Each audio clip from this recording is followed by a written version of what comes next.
Hi there, Chris here. So if you've been watching some of my short videos, I have been working on a large king-size project that I now need to quilt. That quilt's not actually going to fit on my 8-foot long arm frame, so I will be using my new Cutie Breeze to get it quilted.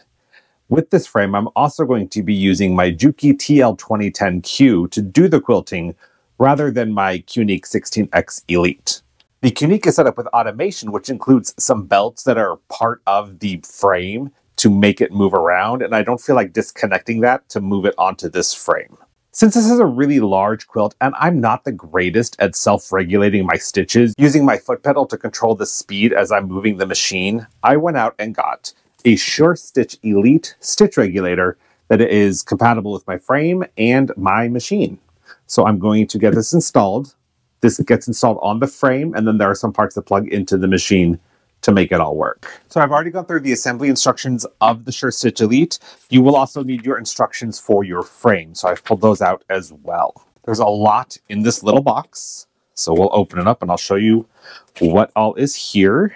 So in the box, you have your Sure Stitch Elite screen. This is the little control screen that will mount on the front handles of your frame. This is the control box. So this is where it's going to get its power. And then there's a port here that says foot pedal. That is where you're going to plug in a cord that goes from the control box to your machine through its foot pedal input. You're not actually plugging your foot pedal into this machine. Then you also have both of your encoders, and then this will be a cable that goes from the control box to the screen. Have our nice little instruction manual. And under here, it comes with a lot of different cords, and this is for all the different types of machines that you may need. This is the screen. These are for all the different foot pedals you may have. And then this would be a thread cutter if it was an external control on your sewing machine. And then underneath there, we have our power cord. We have both of the encoders. This is what we'll install on the frame itself, and that's what tells the machine that you're moving. And then in this bag, we have Allen wrenches and some cord management options. I already pulled out my instructions as well as the installation manual for this, so I'm going to put this box aside. To make this a little easier, I am going to take the frame part off here, just so that it's not in the way of my work surface. And with the Cutie Breeze, you just pull the 4 pins, and this lifts right off, and store it away. First thing we need to do is install the encoder on the bottom carriage, so I'm going to put the top carriage aside as well. So we will start with the lower encoder, which is the one that has the green sticker. And that is indicated in the instructions. So this cord has a green sticker on it, and that is useful because on here there's a green and a purple arrow that shows you where to plug each one of them in. So this is going to install on the back side of the bottom carriage on this wheel housing here. So you should be able to see there's one screw there that's taller than the others. That's the screw we're going to remove and install the encoder in that hole. This needs the larger of the Allen wrenches. That does not fit. Okay. So the Allen wrench that came with the Sure Stitch Elite is only 4 millimeters, but this screw is a 5 millimeter screw. So I don't know where I put my Allen wrenches that came with the Cutie frame, but I do have a 5 millimeter Allen wrench, so I can loosen that. So this screw will come out. And then there is a spacer as well that we will need. And because the Cutie Breeze is brand new and it came out after the Sure Stitch Elite book was written, there's a section in the back of the Cutie Breeze installation booklet that goes over installing the encoder. So on the bolt, we're going to put that spacer that we popped out. And then this will go back into the same hole. And here we will be using that 4 millimeter Allen wrench for this screw. Oh, I did that backwards. So the encoder wheel should be pointing out away from the carriage. Should be able to move freely once you've tightened it down. And then we will need the smaller Allen wrench to loosen this, what do they call it? Lock collar screw. Let's pull this back. Maybe I can get it in frame. So what we need is for the encoder wheel to be resting on the top of the rail. You can see it moves. It's rubber, so it'll grip along there. But we need to have it apply a little bit of pressure. I'm going to unplug this real quick. So we will take this and have it point straight up at the 12 o'clock position. Then tighten it down. And that will cause the spring to apply pressure so this stays flat against the rail. All right, that is the lower encoder. And now the upper encoder goes on the upper carriage. So we'll bring that back. The upper encoder has the purple sticker on it. I'm just going to go ahead and unplug this so it's not in my way. Loosen the lock collar. Okay, and then this one gets installed on the rear left wheel. So this wheel right here. Oops.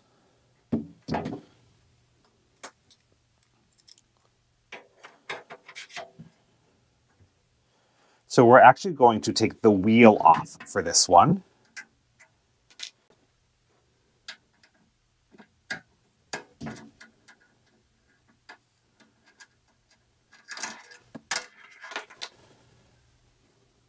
And then we're going to remove the screw. Then we'll put the wheel onto the bolt of the encoder, followed by the little spacer.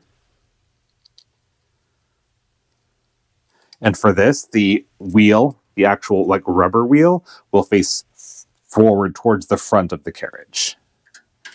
So we'll put that there and tighten it back down.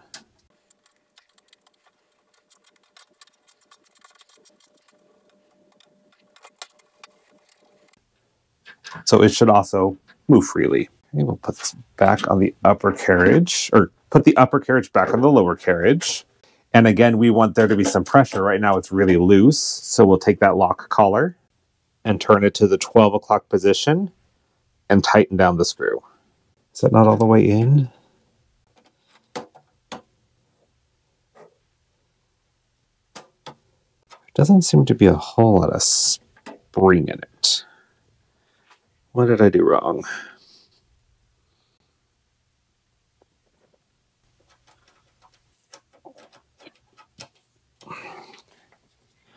That bolt wasn't all the way tight.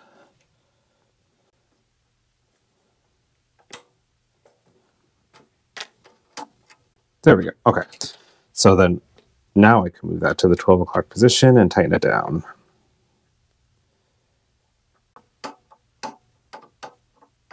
And that gives the tension to keep it against the track. Okay, we'll plug this back in. I'm pretty sure I need cable D for my machine. Just going to make sure this is what plugs in. That is. All right, so we have... So if you have a Juki TL2010Q, it is cable D that you will be using. And then I also need the screen cable. I will not need the thread cutter cable.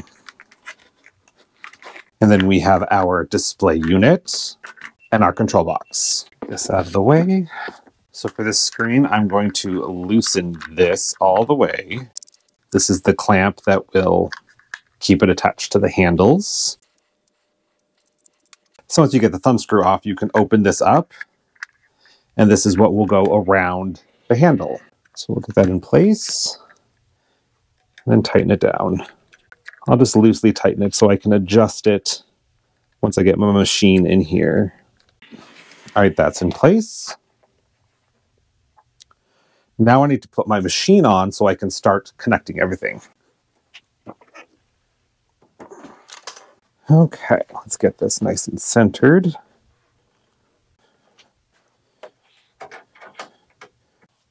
All right, I need somewhere to install the control box. And it says to make sure it's fully attached so it's not like hanging off the edge somewhere. You also want to make sure you are not covering the venting or any of your ports on the machine. I'm just going to put it right there. Unfortunately, it's going to cover one of my stickers, but that's okay. So I'm going to install it right here underneath the venting. And so it has the double-sided adhesive to stick it on.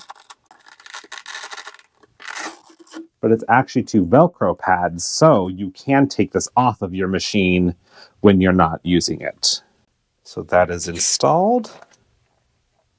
Next is the screen cable. Plug the screen cable into the display and control box. So that goes here. Now that this is... Oh, that'll work. Okay. I was thinking I might want to change the position of the screen.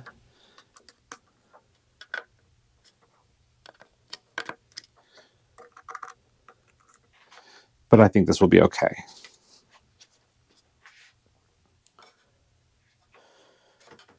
We want to make sure it is not in the way while we are quilting.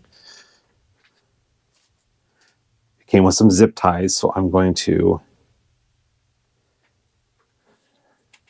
zip tie this to the handle. Now, I think I am going to change which handle this is on. Since I'm left-handed anyway, this would make more sense.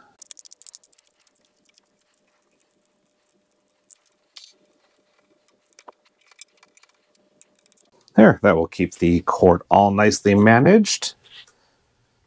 It's not too tight, putting strain on that. I might move this down a little.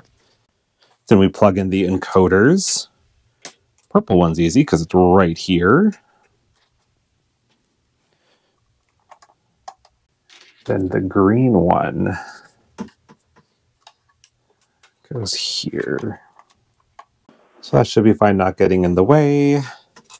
This purple one, though, I need up here.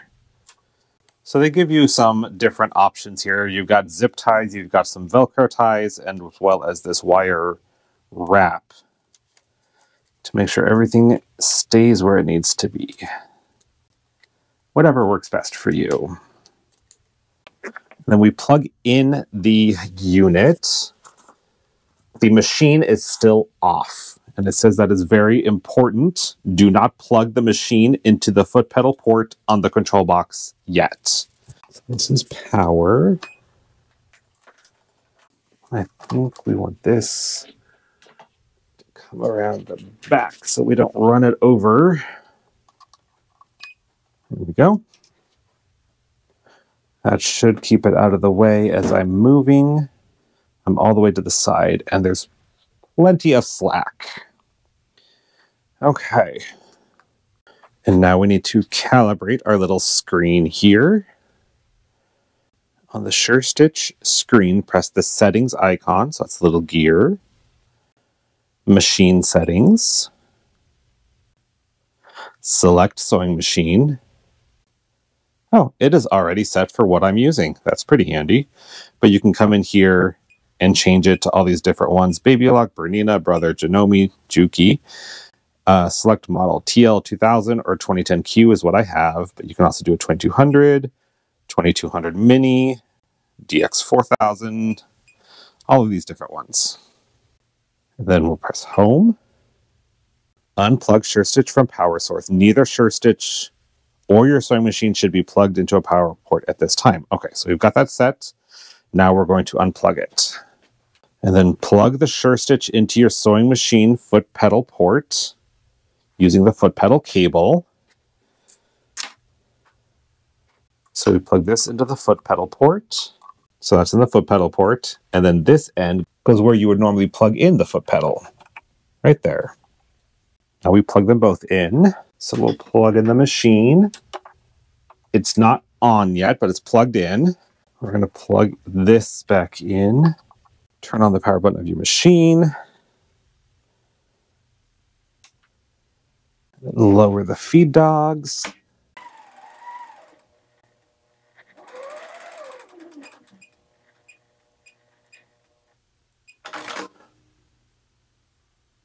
So my thread cutter works. That's pretty cool. Okay. So now that everything is set up, there is a section here for cable management, just giving you the different options you have here. So like I said, there's some Velcro straps. There's some traditional zip ties. And with those, there's also these stick-on mounts that have a little gap. So you can stick this onto your machine if that's where you want your cable to be tied to. And then the wire wrap, which I already used. So that's the SureStitch Elite, all the way installed, ready to go. Now the Cutie Breeze frame comes with a practice panel, so I'm going to go ahead and get that loaded so that I can try this out before I quilt my big quilt. So first, I'm going to lay out my backing fabric. Start at this end. Then some batting.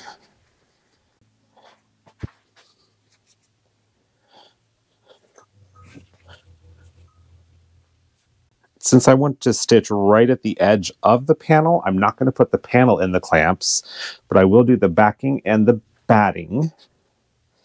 Get those lined up. And then I'll use one of the actual back clamps. And get that on there. Then one in the middle. Now these are the back coils. They insert into these little channels. And that is for as we're advancing the quilt, when I start to get some buildup back here, I can roll it up and stick it in here so it's out of the way. But on my first section, I don't need these. There are 2 clamps for the front as well. I want to make sure that my fabric does not have any wrinkles in it. So I'm going to pull that kind of taut. Make sure my batting is taut-ish. Then press those on.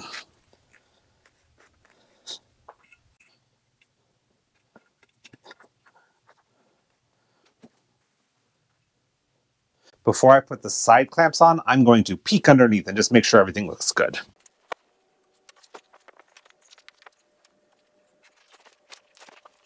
All right, it's looking pretty good. There's one spot over here. I'm going to put the side clamp on first. To just adjust a little bit. All right, there's that side. And that side. I did hear some others say that over time, the clamps get a little bit easier, but since this is my first time using them, they're pretty stiff, but they are designed so you can put them on and actually ratchet them to help with your tension. There we go. All right, one more check. That looks good. Might need to lower this a little bit. The needle of my machine is grazing the top of the quilt, so I just want to lower it a little bit. For today, I will be installing a ruler foot because I want to practice with some ruler work. But you can also use your free motion foot or your hopping foot, whatever you like. A ruler foot basically just has a larger profile so that you can bump it up against your ruler without running over your ruler. I'm going to center this. See how far back my machine goes.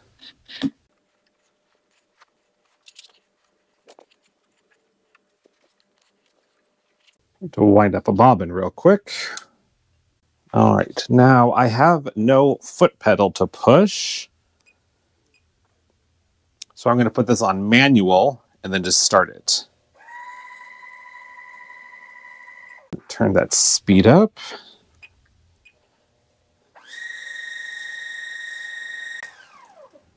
Alrighty, the bobbin is installed. We're going to go back into regulated mode. So the bottom of the clips here is just hitting the top of my sewing machine bed. I don't think that's going to interfere with anything. Okay, so let's get this top basted on. This is as far over to the left as I can go, so that is something to keep in mind. So right there to right there. Okay. Now, if you've never done free motion quilting or you don't really have ideas of how you want to do it, The test panel actually came with a really good book that guides you through several different designs, how to move your sections, and all of that. So definitely give that a read. And I'm going to go stitch length 10 and start.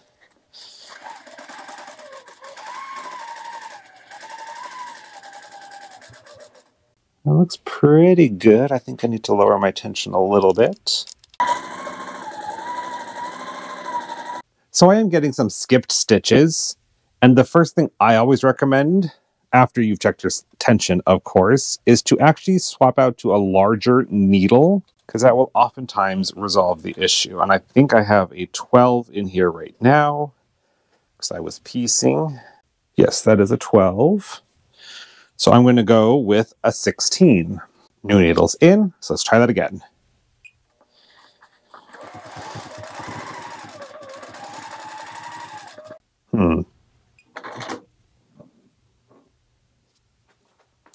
Well, this might take some troubleshooting.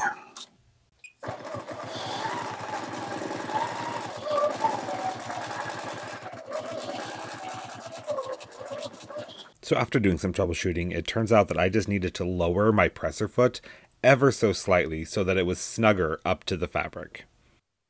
A few things I also learned during troubleshooting is always make sure that your presser foot is down, so the lever on the back of your machine should always be down, and then also make sure that the speed of your machine is turned all of the way up.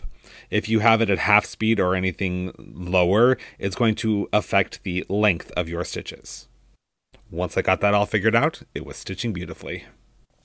Now the big difference between this frame and my Continuum 2 rolling long arm frame is that this frame is a hoop, meaning once I have stitched out the section that I have in the hoop, I simply remove all of the clamps and move the entire quilt to the next section. So whether that's directly below the section I just quilted or off to the left or right, I can just move it around. That's also what allows me to quilt any size, literally any size quilt on this frame. It can be a baby quilt, up to a king quilt, California king, or even something larger if you needed to. You're just going to keep stitching in sections until you have finished your quilt. As you start to progress further down the quilt, you'll have more buildup in the harp of your machine, so they have included these plastic coils that slide into the back clamps, so you can roll up that excess of the quilt and slide it into these clamps so that it's out of the way. That way you don't accidentally sew it on the underside of your quilt. The previous Cutie frame had elastic straps with hooks that would perform the similar function, but because they were loose elastic straps, they would often get caught and get sewn into your quilt, and then you'd have to rip out those stitches. These are a lot more handy, but they are a little bulkier, so something to keep in mind. So I've completed quilting all down the center. It's time to move on to the edges. Now to quilt the edges, because the machine stops about here, I can't just load the quilt right on the edge. If I had more backing fabric, I could probably do that, but it's quite a bit of material to have excess. So there's two ways that you can handle quilting the edges. You can get the optional bungee clamp accessory, and for these, what happens is you take the side clamp here, and you actually install it upside down, and then right here on the back side, there are these two clips that slide off, and these actually slide onto the clamp to hold it in place. And then you feed your bungee through the hole in that clamp, and you've got your bungee stop on the elastic, so now you have your bungee. If you don't have the bungees, you can actually just use some scrap fabric and pin it to the side of your quilt. This kind of creates a leader of sorts. So I'm just gonna lay this down so I can see my backing fabric. And then I'll take my leader fabric, overlap it a little bit, and then pop in some pins every couple inches or so. You don't want them to be too far apart. One of the disadvantages to doing it this way is as you're moving it on the frame, some of the pins may end up right on the bar and you won't be able to put your clamp down, but you can just remove that one pin and clamp it if you need to. Since I pinned on a leader, I'll show you that method first. And while we have this laid out, I am also going to put a couple pins in my quilt just to keep everything where it's supposed to be.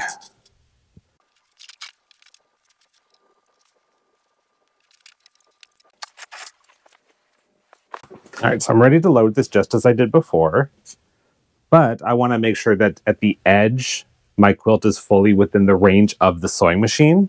And the easiest way to do that is just to move the sewing machine all the way over to the left.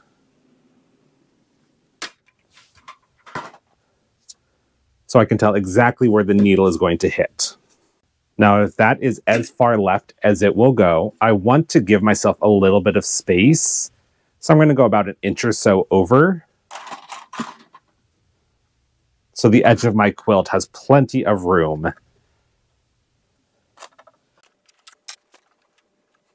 So I can tell I'm going to have plenty of wiggle room to get the edge of my quilt. I'll just load this across the back.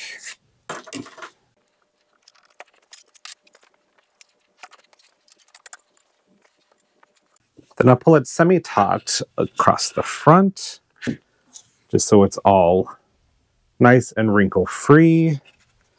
Put my clamps on, that pin's in the way. So I don't know how well you can see it, but I have a pinhead right where the clamp is going to be, and then this pin here. I can scoot this one back a little so it's out of the way, but this pin I am going to have to remove. Not a big deal. We'll just make sure everything stays square and get that clamp down. And we'll clamp down the side. Get a little bit of tension on there. You don't want it too tight. And there's my other clamp for this side. All right, we are all set up and ready to go. So right here's the very first area that I was testing out the quilting, and it does not look great. There's a lot of skipped stitches, so I'll actually be able to kind of bleed back into that and re-quilt some of it.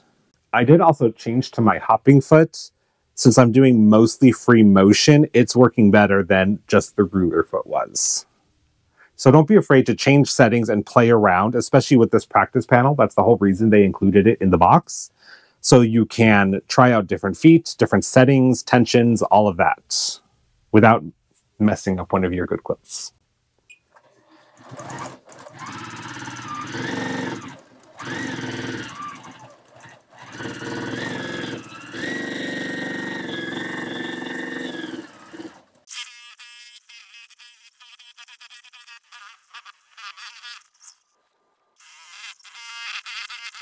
Now, depending on your machine, it might be tricky to change out the bobbin. Mine is a side load bobbin, so that is helpful, but there's a door that lifts up, and if there's tension on the quilt, it can get kind of difficult. So I just take off whichever clamp is in front of it so that I can reach under and grab that bobbin case. If you have a drop-in bobbin, you can remove the side clamp and move your machine all the way over so that you can get to it from there.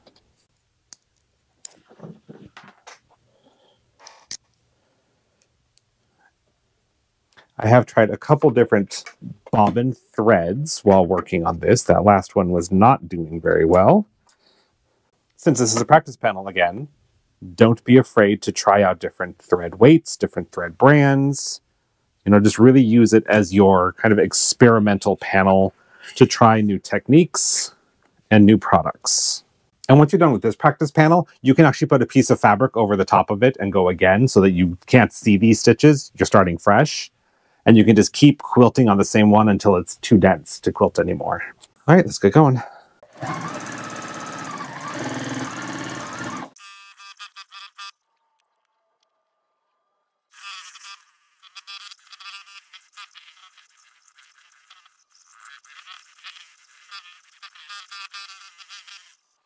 All right, now let's do the next section, but use the bungees on the side instead. So I am going to unpin this leader. So I'll put this clamp on upside down on the side rail, slide on my two bungees. And then I'll move my machine to the farthest back and to the left that it can go, so that I know the bounds of my needle.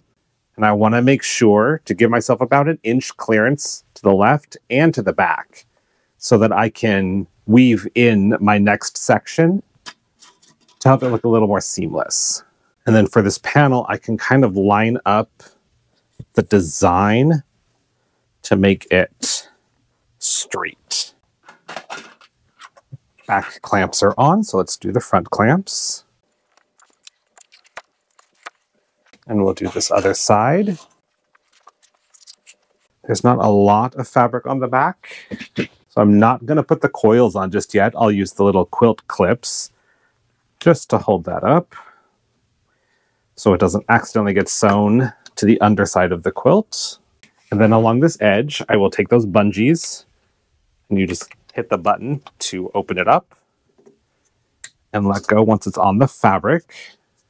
And then you can adjust them as needed to get the tension you need. And again, you don't want it to be too tight. Now let's do this section. I do like to start by basting the edge. Just helps keep everything in place.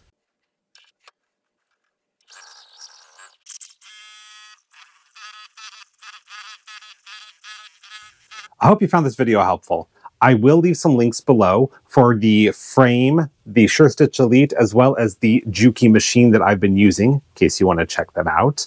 Again, this panel does come with the Cutie Breeze frame, and I think that's a great addition.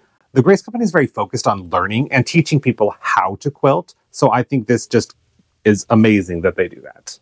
If you have any questions, feel free to leave them in the comments below, and I will do my best to get back to you. Thanks for watching. See you next time.